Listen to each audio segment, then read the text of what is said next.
ನಮಸ್ಕಾರ. ತುಂಬ ವಿಶೇಷವಾಗಿ ಹೇಳುವಂಥ ಒಂದು ವಿಷಯ ಇದೆ. ಏನಪ್ಪ ಅಂದರೆ 1934 ಮಾರ್ಚ್ 3ರಂದು ರಿಲೀಸ್ ಆದಂತಹ ಸಿನಿಮಾ ಸತಿ ಸುಲೋಚನಾ. ಈ ಚಿತ್ರ ಬಂದು 91 ವರ್ಷ ಆಯಿತು ಈ ಮಾರ್ಚ್ಗೆ. ಈ ಒಂದು ಸಂದರ್ಭದಲ್ಲಿ ಈ ಚಿತ್ರದ ನಾಯಕ ನಟ ಸುಬ್ಬಯ್ಯ ನಾಯ್ಡು ಅವರ ಮೊಮ್ಮಗ ಸೃಜನ್ ಲೋಕೇಶ್ ಅವರು ಒಂದು ವಿಶೇಷವಾದ ವಿಚಾರವನ್ನು ಹಂಚಿಕೊಂಡಿರುವಂಥದ್ದು. ಏನಪ್ಪ ಅಂತಂದರೆ, ಈ ಸತಿ ಸುಲೋಚನಾ ಚಿತ್ರಕ್ಕೆ ಸಂಬಂಧಪಟ್ಟ ಹಾಗೆ ಕೆಲವು ಫೋಟೋಗಳನ್ನು ಬಿಟ್ಟರೆ ಏನೂ ದಾಖಲೆಗಳಿಲ್ಲ. ಸೊ ಹಾಗಾಗಿ ಈ ಚಿತ್ರವನ್ನು ಮರುಸೃಷ್ಟಿ ಮಾಡಬೇಕು ಅಂಥೇಳಿ ಯೋಚನೆ ಮಾಡಿರುವಂಥದ್ದು. ತಮ್ಮ ಲೋಕೇಶ್ ಪ್ರೊಡಕ್ಷನ್ಸ್ ಹೌಸ್ ಏನಿದೆ, ಆ ಮೂಲಕ ಈ ಚಿತ್ರವನ್ನು ನಿರ್ಮಾಣ ಅಥವಾ ಮರುಸೃಷ್ಟಿ ಮಾಡಲಿಕ್ಕೆ ಮುಂದಾಗಿರುವಂಥದ್ದು.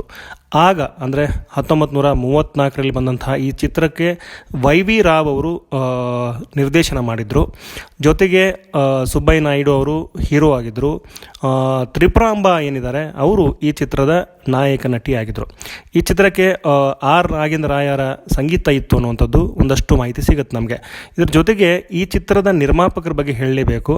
ನಿರ್ಮಾಪಕರು ಚಿಕ್ಕಪೇಟೆಯಲ್ಲಿ ಒಂದು ಪಾತ್ರೆ ಅಂಗಡಿ ಇಟ್ಕೊಂಡಿದ್ರು. ಅವರ ಹೆಸರು ತುಂಬ ವಿಶೇಷವಾಗಿರುವಂಥದ್ದು. ಚಮನ್ ಲಾಲ್ ಡೋಂಗಾಜಿ ಮತ್ತು ಬೋರ್ಮಲ್ ಡೋಂಗಾಜಿ ಅಂತ ಹೇಳಿ ಇವರು ಇಬ್ಬರು ಸಹೋದರರು.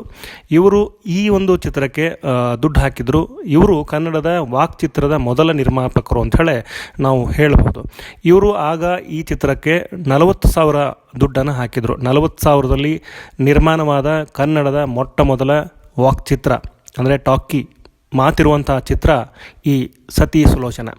ಇದಕ್ಕೆ ಒಂದು ವಿಶೇಷ ಏನಪ್ಪ ಅಂತಂದರೆ, ಈ ಚಿತ್ರವನ್ನು ಕೋಲ್ಹಾಪುರದಲ್ಲಿ ಚಿತ್ರೀಕರಣ ಮಾಡಿರುವಂಥದ್ದು. ಅಲ್ಲಿ ಒಂದು ಸೆಟ್ ಹಾಕಿದರು. ಸೆಟ್ಟಲ್ಲಿಯೇ ಇಡೀ ಚಿತ್ರವನ್ನು ಚಿತ್ರೀಕರಣ ಮಾಡಿರುವಂಥದ್ದು. ವಿಶೇಷ ಮತ್ತೊಂದು ಏನಪ್ಪ ಅಂತಂದರೆ, ಈ ಚಿತ್ರಕ್ಕಾಗಿ ಯಾವುದೇ ಬೆಳಕನ್ನು ಅಂದರೆ ಲೈಟ್ ಏನಿದೆ ಅದನ್ನು ಯಾವುದೂ ಬಳಸಿರಲಿಲ್ಲ. ಸೂರ್ಯನ ಬೆಳಕೇನಿದೆ ಆ ಬೆಳಕಲ್ಲೇ ಇಡೀ ಚಿತ್ರವನ್ನು ತೆಗೆದಿರುವಂಥದ್ದು ಅನ್ನುವಂಥ ಮಾಹಿತಿ ನಮಗೆ ಸಿಗುತ್ತೆ. ಈ ಚಿತ್ರ ಕೆಲವು ಫೋಟೋ ಬಿಟ್ಟರೆ ಈ ಚಿತ್ರಕ್ಕೆ ಸಂಬಂಧಪಟ್ಟಂಗೆ ಹೆಚ್ಚಿನ ಮಾಹಿತಿಯನ್ನು ನಮಗೆ ಸಿಗಲ್ಲ. ಸೊ ಈ ಒಂದು ಕಾರಣಕ್ಕಾಗಿ ಸೃಜನ್ ಲೋಕೇಶ್ ಮತ್ತು ಪಿ ಶೇಷಾದ್ರಿ ಒಟ್ಟಿಗೆ ಈ ಒಂದು ಸಿನಿಮಾನ ಮಾಡೋಕ್ಕೆ ಹೋಗ್ತಿದ್ದಾರೆ. ಪಿ ಶೇಷಾದ್ರಿ ಅವರು ನಿರ್ದೇಶನದ ಜವಾಬ್ದಾರಿ ಹೊತ್ತಿರುವಂಥದ್ದು. ಸೃಜನ್ ಲೋಕೇಶ್ ಈ ಚಿತ್ರದಲ್ಲಿ ನಾಯಕಿ ಆಗ್ತಾ ಇದ್ದಾರಲ್ಲ, ನಾಯಕ ಆಗ್ತಿದ್ದಾರೆ. ಸೊ ಈ ನಾಯಕ ನಟನಿಗೆ ನಾಯಕಿ ಯಾರು ಅನ್ನುವಂಥ ಒಂದು ಪ್ರಶ್ನೆ ಬರುತ್ತೆ. ಆ ಕುತೂಹಲ ಹಾಗೇ ಇರುವಂಥದ್ದು. ಈ ಒಂದು ಚಿತ್ರ ನಿರ್ಮಾಣ ಆಗುವವರೆಗೂ ಬೇರೆ ಯಾವುದೇ ಚಿತ್ರವನ್ನು ನಾನು ಒಪ್ಪೋದಿಲ್ಲ ಅಥವಾ ಮಾಡೋಲ್ಲ ಅನ್ನುವಂಥ ಒಂದು ಗುರಿಯನ್ನು ಇಟ್ಕೊಂಡಿರುವಂಥದ್ದು. ಒಂದು ವರ್ಷದಲ್ಲಿ ಇಡೀ ಒಂದು ಸಿನಿಮಾನ ಮರುಸೃಷ್ಟಿ ಮಾಡಿ ಮಾರ್ಚ್ 3, 2026ಕ್ಕೆ ಈ ಚಿತ್ರವನ್ನು ರಿಲೀಸ್ ಮಾಡಬೇಕು ಅನ್ನುವಂಥ ಒಂದು ದೊಡ್ಡ ಒಂದು ಕನಸನ್ನು ಕಂಡಿರುವಂಥದ್ದು ಅಂತ ಹೇಳ್ತಾ, ಇಲ್ಲಿಯವರೆಗೂ ಈ ಒಂದು ಮಾಹಿತಿ ಏನಿದೆ ಈ ಮಾಹಿತಿಯನ್ನು ಸಿನಿಮಾ ತಂಡ ಅನ್ನೋಕ್ಕಿಂತ ಸೃಜನ್ ಲೋಕೇಶ್ ಅವರ ಒಂದು ಟೀಮ್ ಏನಿದೆ ಆ ಟೀಮ್ ಕೊಟ್ಟಿರುವಂಥದ್ದು.